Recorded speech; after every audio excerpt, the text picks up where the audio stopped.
নমস্কাৰ আজি 26 আগষ্ট অসমৰ লগতে ভাৰতৰ বিভিন্ন প্ৰান্তৰ পৰা ৰাতিপুৱাৰ কেইবাটাও খবৰ আহি পৰিছে এই মুহূৰ্তত জনাইছো এটা ব্ৰেকিং নিউজ ধিং কাণ্ডক লৈ মন্তব্য কৰিছে সাংসদ গৌৰৱ গগৈয়ে কৈছে ধিং কাণ্ডৰ অভিযুক্তক আদালতে শাস্তি দিব লাগিছিল যদি আদালতৰ মজিয়া নাপাওতেই এনে ঘটনা সংঘটিত হয় তেন্তে আদালত ব্যৱস্থা উঠাই দিয়ক হিমন্ত বিশ্ব শৰ্মাই জাল পাতিছে ৰচনা কৰিছে ভয় ভীতিৰে ক্ষমতা ধৰি ৰখাৰ কুট কৌশল আজমলৰ অনুপস্থিতিত বিচলিত হৈছে মুখ্যমন্ত্ৰী হিমন্ত বিশ্ব শৰ্মা হতা বিচলিত মুখ্যমন্ত্ৰীয়ে বিচাৰিছে দ্বিতীয় এজন আজমল হিমন্ত বিশ্ব শৰ্মাৰ বিৰুদ্ধে এই মন্তব্য কৰিছে ভূপেন কুমাৰ বৰাই ইফালে ভূপেন বৰাৰ লগতে গৌৰৱ গগৈয়ে কৈছে যে আজমল নামৰ অস্ত্ৰটো ৰকিবুল হুছেইনে ভাঙি চুৰমাৰ কৰি দিলে এতিয়া হিমন্ত বিশ্ব শৰ্মাই সৰু আজমল বিচাৰি আছে 7 বছৰত বহিষ্কাৰ কৰা হৈছে মাত্ৰ 26 জন বিদেশী অসম চুক্তিৰ 6 নম্বৰ দফা ৰূপায়ণৰ প্ৰতিবেদন ধুৱা চাঙত ব্যৰ্থতা ঢাকিবলৈ আমদানি সাম্প্ৰদায়িক ৰাজনীতিৰ মুখ্যমন্ত্ৰী হিমন্ত বিশ্ব শৰ্মাৰ চকী ৰক্ষাৰ শেষ কৌশল হিন্দু মুছলমানৰ বিভাজন শিৱসাগৰত কেইবাটাও জনগোষ্ঠীয় সংগঠনৰ নেতৃত্বলৈ সমন জাৰি শিৱসাগৰ জিলা প্ৰশাসনৰ প্ৰতিবাদ উত্তেজনাপূৰ্ণ মন্তব্য কৰিলে গ্ৰেপ্তাৰৰ লগতে ভৰিব লাগিব জৰিমনা শিৱসাগৰ জিলাখনৰ কাৰ্যবাহী দণ্ডাধীশ নেকিব সৈয়দ বৰাৰ ওচৰত হাজিৰ হোৱাৰ নিৰ্দেশনা দিয়া হৈছে আটাইকেইটা জনগোষ্ঠীয় সংগঠনক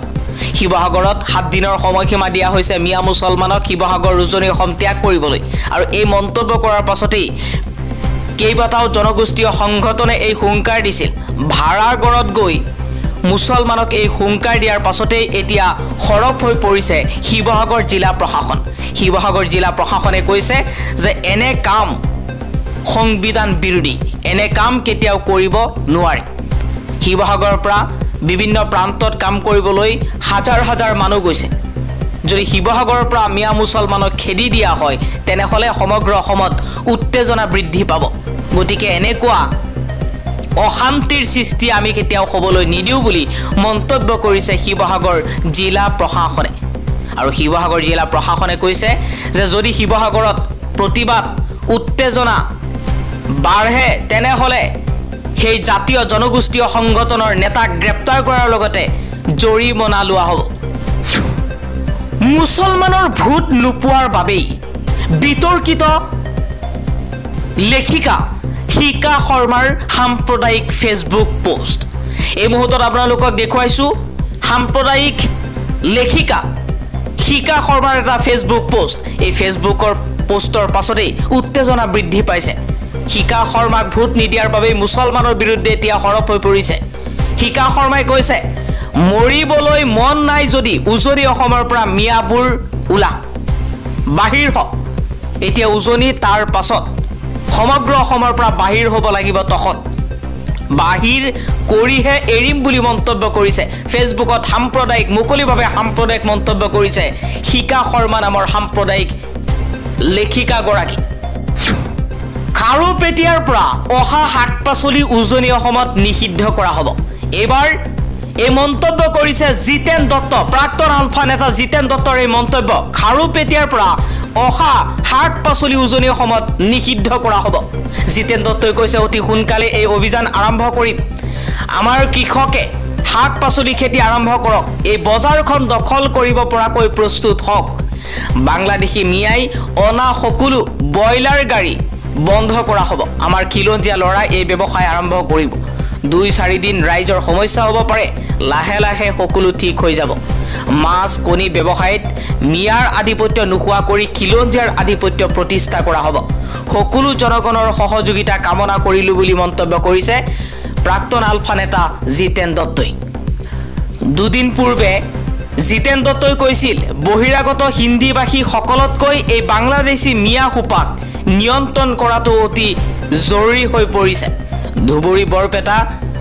আজি কোনো ক্ষেত্ৰতে খিলঞ্জীয়া অসমীয়াৰ বাবে সুৰক্ষিত নহয় এই অঞ্চলবোৰত যিদৰে জনবিস্ফোৰণ ঘটিছে ই ভৱিষ্যত অসমৰ বাবে বিপদজনক হিচাপে পৰিগণিত হ'ব কোনোবা এটা চেনেলত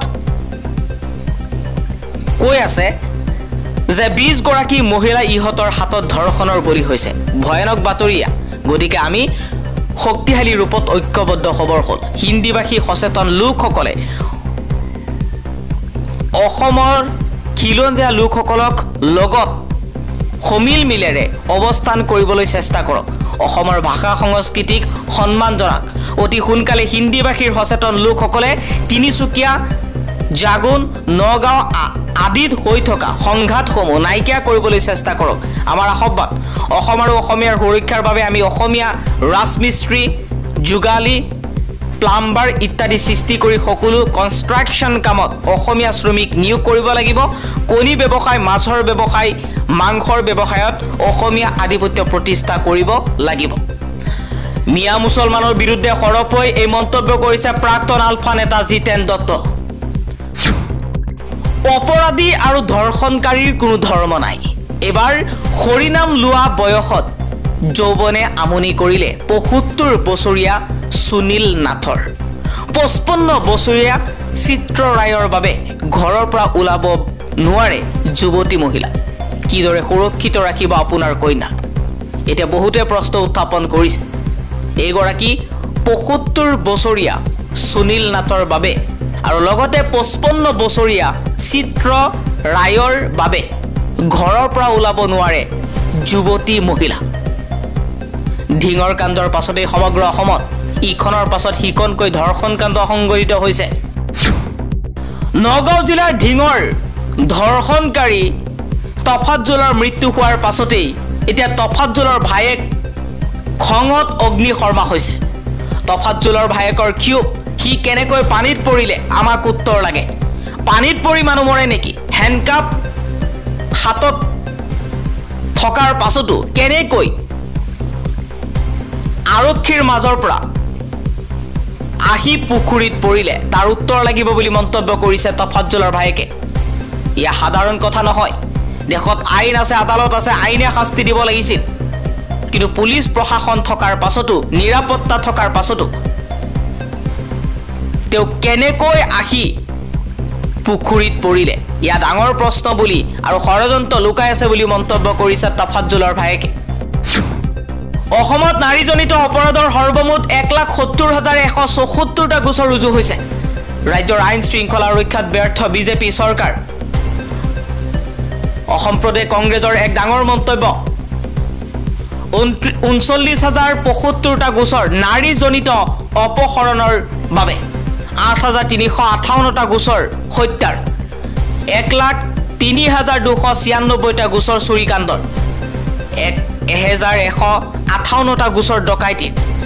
৯,৫৭৮টা গোচৰ লুটপাটৰ ১৮,৭৬৪টা গোচৰ আত্মহত্যাৰ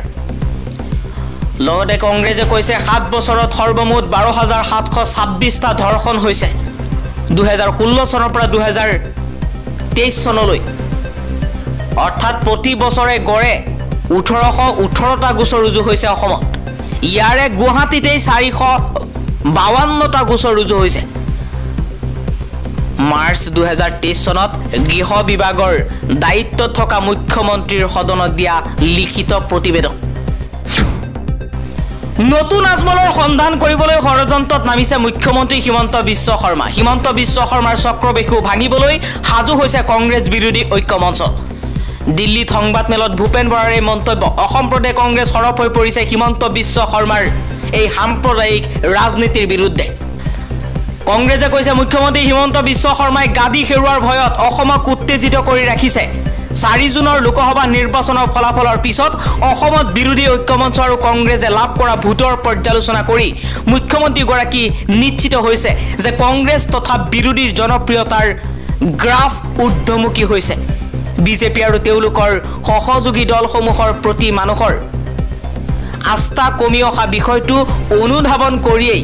মুখ্যমন্ত্ৰীয়ে আমাক অস্থিৰ কৰি ৰাখিবৰ বাবে অপচেষ্টা আৰম্ভ কৰিছে মুখ্যমন্ত্ৰী আৰু তেওঁৰ পত্নীৰ বৈধ আৰু অবৈধ সম্পত্তি বৃদ্ধিৰ বিষয়টো মানুহৰ মুখে মুখে চৰ্চা হোৱাৰ লগে লগে মুখ্যমন্ত্ৰীৰ অস্থিৰতা বৃদ্ধি পাইছে আৰু চৰকাৰ পৰিচালনাত সমস্যাৰ সন্মুখীন হৈছে ডাবল ইঞ্জিন চৰকাৰ বুলি কৈ মুখ্যমন্ত্ৰীয়ে প্ৰতি মাহে কৰ্মচাৰীৰ দৰমহাৰ বাবে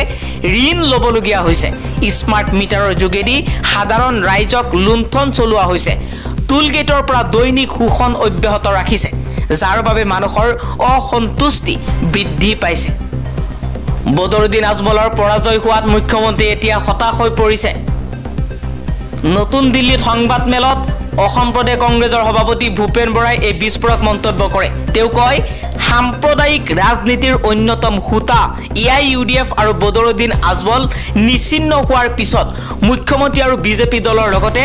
আৰএছএছে নতুনকৈ আজমলৰ লেখিয়া ৰাজনৈতিক নেতা সৃষ্টি কৰাৰ গোপন ষড়যন্ত্ৰ অব্যাহত ৰাখিছে কংগ্ৰেছৰ বাহিৰে ভিতৰেও এই চেষ্টা অব্যাহত আছে এআইইউডিএফক লৈ সাম্প্ৰদায়িক ৰাজনীতিৰে বিজেপিয়ে নিজৰ লাভালাভ অব্যাহত ৰখাৰ পিছত মুখ্যমন্ত্ৰীয়ে শেহতীয়া ৰাজনৈতিক পৰিস্থিতি পৰ্যবেক্ষণ কৰি পুনৰ ধৰ্মীয় মেৰুকৰণৰ অংক কৰিছে যাৰ বাবে গুৱাহাটী বিশ্ববিদ্যালয়ৰ শিক্ষকৰ পৰা আৰম্ভ কৰি সাংবাদিকলৈকে মুখ্যমন্ত্ৰীয়ে লক্ষ্য কৰি লৈছে মুখ্যমন্ত্ৰীৰ এই জাল ফালি 2026ত কংগ্ৰেছৰ নেতৃত্বত বিৰোধী ঐক্যমঞ্চই চৰকাৰ গঠন কৰিব মুখ্যমন্ত্ৰীয়ে দাবী ধমকি বিভাজনৰ ৰাজনীতিৰে ক্ষমতা দখলৰ বাবে যি অপচেষ্টা চলাইছে তাত কংগ্ৰেছ দলৰ নেতাকৰ্মীয়ে জ্ঞাতে অজ্ঞাতে সোমাই পৰিছে নেকি সেই বিষয়টো কংগ্ৰেছৰ কেন্দ্ৰীয় নেতৃত্বই নজৰত ৰাখিছে বুলি তাৎপৰ্যপূৰ্ণ মন্তব্য কৰে বৰাই লগতে কয় যে মুখ্যমন্ত্ৰীয়ে সংবিধানৰ নামত শপত লৈ মুখ্যমন্ত্ৰী পদৰ গৰিমা নোহোৱা কৰিছে আৰু ভ্ৰষ্টাচাৰৰ চূড়ান্ত সীমা পাৰ হৈ লক্ষ্মণ ৰেখা পাৰ কৰিছে হুৱে বাৱে কৰা সম্পত্তি উইল কৰিম বুলি কৈ মুখ্যমন্ত্ৰীয়ে বিষয়টো সলনি কৰিবলৈ নতুন নেৰেটিভ সৃষ্টি কৰা কেতবোৰ স্তাৱক বাহিনী পুহপাল দিছে যাৰ বাবে ক্ষমতাই এতিয়া হিমন্ত বিশ্ব শৰ্মাৰ লক্ষ্য হৈ পৰিছে ৰাইজ সচেতন আৰু বিষয়টো পৰ্যালোচনা কৰি আছে ৰাজ্যখনৰ অৰ্থনৈতিক পয়লগা অৱস্থা লুকুৱাৰ বাবে ধৰ্মৰ ভিত্তিত উত্তেজনা সৃষ্টিৰে হিমন্ত বিশ্ব শৰ্মাই মানুহৰ দৃষ্টি মূল বিষয়সমূহৰ পৰা আঁতৰাই ৰাখিব বিচাৰিছে বুলি ভৰাই অভিযোগ কৰে 2021 চনৰ মাৰ্চ মাহৰ ভিতৰত 1 লাখ চাকৰি দিম বুলি ঘোষণা কৰা মুখ্যমন্ত্ৰীয়ে এতিয়ালৈকে সেই প্ৰতিশ্ৰুতি পূৰণ কৰিব নোৱাৰিলে অসমৰ বুনিয়াদী সমস্যাসমূহ সমাধানৰ বিষয়ে আলোচনা নকৰা মুখ্যমন্ত্ৰীয়ে নতুন আজমলৰ সন্ধানত নামি পৰিছে দাড়ি টুপি লুঙি পিন্ধা মানুহ মুখ্যমন্ত্ৰী হ'ব জাতীয় এক শংকা সৃষ্টি কৰিবৰ বাবে মুখ্যমন্ত্ৰীয়ে অপচেষ্টা অব্যাহত ৰখা বুলিও তেওঁ ব্যাখ্যা আগবঢ়ায় আৰু নিখিল ভাৰত কংগ্ৰেছ কমিটিয়ে বিষয়টো তীক্ষ্ণ নজৰত ৰাখিছে বুলিও সদৰি কৰে কংগ্ৰেছৰ ভিতৰ চৰাত মানুহ ৰাখি 2026ত আহিবলগীয়া চৰকাৰ ভাঙি নিজে ক্ষমতা লাভ কৰিবৰ বাবে চক্ৰবেশু ৰচনা কৰাৰ অভিযোগ কৰি বৰাই কয় যে কংগ্ৰেছে হিমন্ত বিশ্ব শৰ্মাৰ ষড়যন্ত্ৰ জাল ফালি ৰাইজক সকাহ দিবলৈ চৰকাৰ গঠন কৰাটো নিশ্চিত তেওঁ হিমন্ত বিশ্ব শৰ্মাক সকিয়নি দি কয় যে আহি থকা দিনত অসমৰ ৰাইজে তেওঁ ক্ষমতাচ্যুত কৰিব আৰু নিজৰ বিৰুদ্ধে থকা সিবিআই ইডিত ইতিপূৰ্বে ৰুজু হৈ থকা গোচৰসমূহৰ মুখামুখি কিদৰে হ'ব হিয়ালৈ হাজু হওক বৰাই অসমৰ ৰাইজক বৰ্তমান পৰিস্থিতি শান্তি সম্প্ৰীতি অব্যাহত ৰাখিবলৈ আহ্বান জনায় আৰু ৰাজ্যখনক অস্থিৰ কৰিব খোজা শক্তিসমূহক বিৰোধী দলসমূহে চিনাক্ত কৰি এই অপশক্তিক নিয়ন্ত্ৰণ কৰিবৰ কাৰণে ঐক্যবদ্ধ প্ৰচেষ্টা ল'বলৈ আহ্বান জনাইছে মিয়াৰ বিৰুদ্ধে সৰব হোৱাৰ বাবেই শৃংখল চলিহাৰ বিৰুদ্ধে এজাহাৰ দাখিল অসম সংখ্যালঘু সংগ্ৰাম পৰিষদে নগাঁও সদৰ থানাত দাখিল কৰিছে এজাহাৰ শৃংখল চলিহাৰ লগতে 30টাকৈ জাতীয় সংগঠনে মিয়া খেদাৰ বাবেই শিৱসাগৰৰ বিভিন্ন প্ৰান্তত উজনি অসমৰ বিভিন্ন প্ৰান্তৰ পৰা এসপ্তাহৰ সময় বান্ধি দিছে আৰু এসপ্তাহৰ ভিতৰত